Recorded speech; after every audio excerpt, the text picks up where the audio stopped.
அனைவருக்கும் வணக்கம். என் பெயர் பவதாரணி. நான் சிறுவியாதீனம் கௌமாரமடாலய பள்ளியில் 9ஆம் வகுப்பு படிக்கின்றேன்.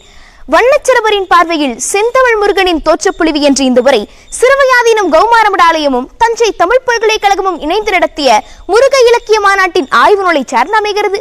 நம் தமிழ்நாட்டில் குறிஞ்சி நில தலைவனாகவும் மொழிக்கும் வாழ்க்கை நெறிக்கும் முதல்வனாகவும் கருதப்படுவதுடன் முருகப்பெருமான் பரம்பொருளாகவே போற்றப்படுகிறார். சைவ சமயம் ஆறுமுகனை 5 முகச்சிவனாகவே பாவிக்கிறது. தமிழ் பக்தி இலக்கியத்தில் கணிசமான பகுதி கந்தவேலின் புகழ் பாடுவதாகவே உள்ளது. பொதுவாக குமரவேல் 1 தலை 2 கண்கள் 2 கைகளை உடையவராகவும், சில இடங்களில் 6 தலை 12 கண்கள் 12 கரங்களை உடையவராகவும் வணங்கப்படுகிறார். ஆகம சிற்ப நூல்களில் இவற்றை தவிர வேறு சில வடிவங்களும் கூறப்பட்டுள்ளனவாயினும் வழக்கில் மேற்கண்ட 2 வடிவங்களே மிகுதி.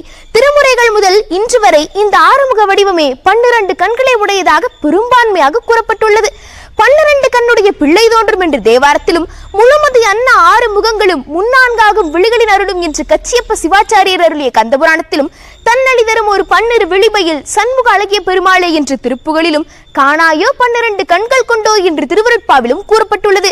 தேவார காலத்திலிருந்து இன்று வரை இந்த வடிவமே பெரும்பான்மையாக வழிபாட்டில் இருந்தாலும், முகத்திற்கு 3 கண்கள் வீதம் மொத்தம் 18 கண்களை உடையவராக முருகப்பெருமானை சில சாத்திரங்கள் கூறுகின்றன.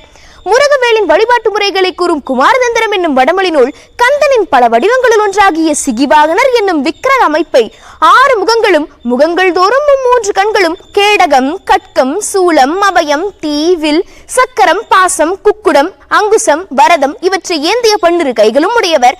செம்பட்டுடுத்தி செம்மலர் செம்மணி மாலைகளை அணிந்து பிறை சூடி மகிழ் வாகனத்தின் மீது வீற்றிருப்பவர் என வர்ணிப்பதாக மகாவித்வான் சு தண்டபாணி தேசிகர் தம்புருகன் என்னும் அரிய நூலில் குறிப்பிட்டுள்ளார். தமிழில் திருச்சிற்றம்பல நாடிகள் தம் திருச்செந்தூர் அகவுளுள் முளரி 3 மூவிரு குமுதம் வளர்மதி உதயத்திடை வளர்ந்தன போல முகந்தொரும் கருணையுங்கந்த கண்களும் என குறிப்பிட்டுள்ளார். இவர் காலம் கிபி 14ஆம் நூற்றாண்டு.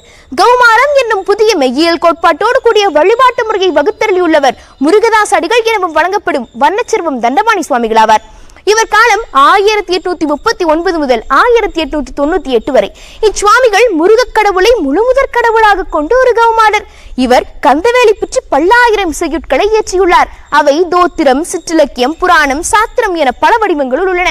இவர் முருகப்பெருமானை 18 கண்களை உடையவராகவே சித்தரித்துள்ளார். அத்துடன் அவரை 12 விழிகளை உடையவராக காட்டுதல் சிறப்பற்றதாகும் என்றும் சொல்லுகிறார். சிவகுடும்பத்தில் ஈசன், அம்பிகை, விநாயகர் ஆகிய மூவருக்கும் நெற்றிக்கண் இருக்கும் போது அவ்வில்லத்தின் செல்வக்குமாரனாகிய முருகப்பெருமானுக்கு அந்த கண் இல்லையெனில் அது அறிவுக்கு பொருந்தாதது என்பது சுவாமிகள் கருத்து. மேலும் சண்முக பெருமான் அரணின் அழல் விழியாலேயே தோன்றியவர் என்பதை விதந்துரைக்கிறார். முருகப்பிராணி நெற்றிக்கண்களை கணக்கில் கொள்ளாததற்கு காரணம் அவை அழித்தற்குரிய தீக்கண்களாக இருத்தல் பற்றி தான் என்பதனையும் அவர் சுட்டியுள்ளார். ஆனால் அவற்றை மறைக்க வேண்டியது இல்லை என்பது வண்ணச்சிறுவரிடம் கருத்து. அக்கனி கண்ணால் அரண் என்ற மைந்தனுக்கு அச்சக்கு இலை என்பாரும் தவத்துரோ என்பது பழனி திருவாயிரம் வெண்பாமாலை 49. அச்சம் ஆதிரண்டுள்ளாய் என துதி செய்து அழல்விழி ஆரையும் மறைப்பார், புல்சிரமம் போல் பொழிவதால் அடியேன் புழுங்குவதொடர்ந்து அருள் புரிவாய் என்பது குருபர மாலை. பாலத்தூரும் கண்களாரும் கரந்தார் தமக்கும் சில்சீர் ஞானத்தில் எய்தச் செய்தாய், என்னை ஆளாதல் நியாயம் கொழு என்பது 18 வம்பராய் நீ எரிக்கன் இடை என்றவரும் அன்பர் போல் நீடு ஒப்புரல் உணர்ந்து மிக வம்புவேன் என்பது நவமணி மாலை. ஓராறு நுதல் விழி உண்டு உனக்கு எனவும் தெரியார்பாள் என்பது குன்றக்குடி கலம்பகம் என்பன போல வண்ணச்சிறுவர் தம்மை கருத்தை பல இடங்களில் வெளிப்படுத்தியுள்ளார். இவை யாவும் எதிர்மறை அணுகுமுறை. நேரடியாக ஆறுமுக பெம்மானை வர்ணிக்கும் போது மட்டுமே சுவாமிகள் 18 கண்களை குறிப்பிடுகிறார். 6 முகமும் 12 கரங்களும் என ஏராளமான பாடல்களில் பதிவு செய்யும் வண்ணச்சிறுவர் மிக சில இடங்களில் மாத்திரம் 3 விழிகளை கூறுகிறார். தன் குறிவிளக்கம் மிக எடுத்துரைத்தல் என்னும் இலக்கிய உத்திப்படி வண்ணச்சிறுவர் முருகனுக்கு கண்கள் 3 என்னும் தம் கோட்பாட்டை வாய்ப்பு கிட்டும் போதெல்லாம் வலியுறுத்தி இருப்பார் என எதிர்பார்க்கலாம். ஆனால் நிலைமை எப்படி இல்லை. மிக குறைந்த செய்யுள்களிலேயே இக்கருத்திடம் பெற்றுள்ளது. சேதுபதி சமஸ்தானத்தில் சுவாமிகளுக்கு சமஸ்தியாக கண்வின் பெண் பொன்பன் கனி என்னும் வெண்பா ஈற்றடி கொடுக்கப்பட்ட போது அவர் முருகனுக்கு 3 முன்பு தொட்டு காத்தல், உருகும் மயிலீதல், ஒரு பூண்ட பெருகு செவியில் மகிழ்ச்சி சேர்ப்பது, உலகதனை சூழவிடல், கண்வின் பெண் பொன்பன் கனி என பாடினார். நிறநறை அமைந்த இந்த வெண்பாவில் முருகனுக்கு 3 கண் என தெளிவாகவும் அழுத்தமாகவும் சொல்லப்பட்டுள்ளது. மயிலாசில களம்பகத்தில் அத்தலத்தின் மணக்கோள முருகன் ஒருதலையுடையவராதல் பற்றி அவ்வடிவத்தை முகன் 1 விரி கருணை விழி 3 என சுட்டுகிறார். இதனை போலவே சுவாமிகள் தம் 7000 பிரபந்த பகுதியாகிய முருகனாயிர பணுவுளுள் 3 கண் முகந்தோறும் உடைய சண்முக என்கிறார். அருமுகவர்வனை பற்றி வண்ணச்சிறுவர் செந்துநாயக சதகத்தில் விழிமலர் மூவாருடைய வேதியனை என்றும், திருச்செந்தூர் உலாவில் அங்கி விளையாறும் அருள் துண்ணுவெளி 12 என்றும், சாந்த மாளிகை திருப்புகளில் கடல் ஆர்தர மூவிரு கண்களோடு அருள் வழிதர வெளி 10 என்றும் குறிப்பிட்டுள்ளார். இவை யாவும் திருச்செந்தூர் பட்டியன என்பது கவனிக்கத்தக்கது.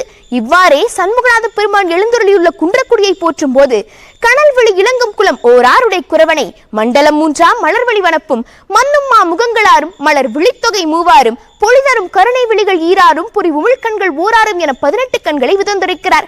வண்ணச்சிறுவரின் இந்த இலக்கிய மரபை உற்று நோக்கினால் முருகனுக்கு கண்கள் மூவாறு என்னும் தம் கோட்பாட்டை ஆறுமுகனாக கூறும்போது அதிகமாக வலியுறுத்துவதாகவும், பிற வடிவ வர்ணனைகளில் விழித்தொகையை கூறாமல் விட்டு விடுவதையும் காணலாம். ஆனால் எந்த ஓரிடத்திலும் 12 கண்களை உடையவன் என கூறப்படவே இல்லை. வண்ணச்சிறுவம் தண்டபாணி சுவாமிகள் மரபு சார்ந்த பக்தி இலக்கிய காலகட்டத்தின் இறுதி என்று கருதப்படும் 19ஆம் நூற்றாண்டில் வாழ்ந்த புலவர்களுள் உற்று நோக்கத்தக்கவர். மேலோட்டமாக எந்த கருத்தையும் கூறாமல் மிக தெளிவாக ஆய்ந்து தமது பணுவல்களை வழங்கியுள்ளார்கள். தமிழ் மரபும் மக்களின் வாழ்க்கை முறையும் அவர் வாழ்ந்த காலகட்டத்தோடு முற்றுப்பெற்று துளியும் சம்பந்தமில்லாத அந்நியர்களின் ஆட்சியின் கீழ் செல்ல வேண்டிய சூழல் ஏற்பட்டது. குறிப்பிடத்தக்க செய்தி என்னவென்றால், தண்டபாணி சுவாமிகள் வாழ்ந்த காலகட்டத்தில் அச்சு ஊடகங்களும் இருந்தன. அவற்றின் அனைத்து நுட்பங்களையும் சுவாமிகள் தெரிந்து வைத்திருந்தார்கள். பல அச்சு நூல்களை படித்துள்ளார்கள். இருந்தாலும் சுவாமிகள் ஓலைச்சுவடிகள் எழுதுவதை நிறுத்தவில்லை.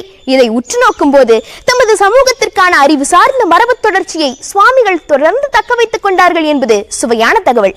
தற்பொழுது நமது கல்வி முறை, பழக்க வழக்கங்கள், மரபு சார்ந்த வாழ்க்கை முறை அனைத்தையும் இழந்து நிற்கின்றோம். மிகவும் பின்னோக்கி சங்க இலக்கிய காலத்திற்கு செல்லாமல் இன்றிலிருந்து சுமார் 300 ஆண்டுகளுக்கு முன்பு தமிழ் சமூகம் எவ்வாறு இருந்தது, எந்த மாதிரியான பழக்க வழக்கங்களை கொண்டிருந்தோம், நம் மொழி மீதான தாக்குதல்கள், அதை எவ்வாறு நமது முன்னோர்கள் சமாளித்தார்கள், நமது வழிபாட்டு முறைகள் உள்ளிட்ட பல தகவல்களை வண்ணச்சிறுவம் தண்டபாணி சுவாமிகள் போன்ற தெய்வ புலவர்களின் படைப்புகளை படிப்பதன் மூலமும் ஆய்வு செய்வதன் மூலமும் தெரிந்து கொள்ள முடியும். சிறுவையாதீனத்தின் வாயிலாகவும் தஞ்சை தமிழ் பல்கலைக்கழகத்தின் வாயிலாகவும் சுமார் 300க்கும் மேற்பட்ட ஆய்வாளர்களும் மாணவர்களும் வண்ணச்சிறுவம் தண்டபாணி சுவாமிகளின் படைப்புகளை ஆய்வு செய்துள்ளனர். அந்த ஆய்வுகளின் தொகுப்பு சிறுவையாதீனத்தால் நூலாக வெளியிடப்பட்டுள்ளது. வாய்ப்பு கிடைக்கும் போதெல்லாம் சுவாமிகள் பற்றிய ஆய்வுகளை சிந்திப்போம். மழை எப்போதும் குறைவில்லாமல் பெய்ய வேண்டும், எல்லா வளங்களும் சுரக்க வேண்டும், மன்னன் முறையாக அரசு செலுத்த வேண்டும், உயிர்கள் எல்லாம் குறையின்றி வாழ வேண்டும், வேதங்களில் சொல்லப்பட்ட அறங்கள் ஓங்க வேண்டும், தவ வேள்விகள் நிகழ வேண்டும், மேன்மையான சைவ நீதி உலகமெல்லாம் விளங்க வேண்டும்.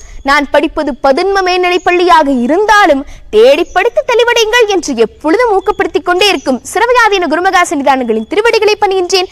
செய்திகளை திரட்ட உதவியாக இருந்த கௌமாரம் டாலை ஊடக பிரிவிற்கு என் நன்றிகளை உரித்தாக்குகின்றேன். நன்றி, வணக்கம்.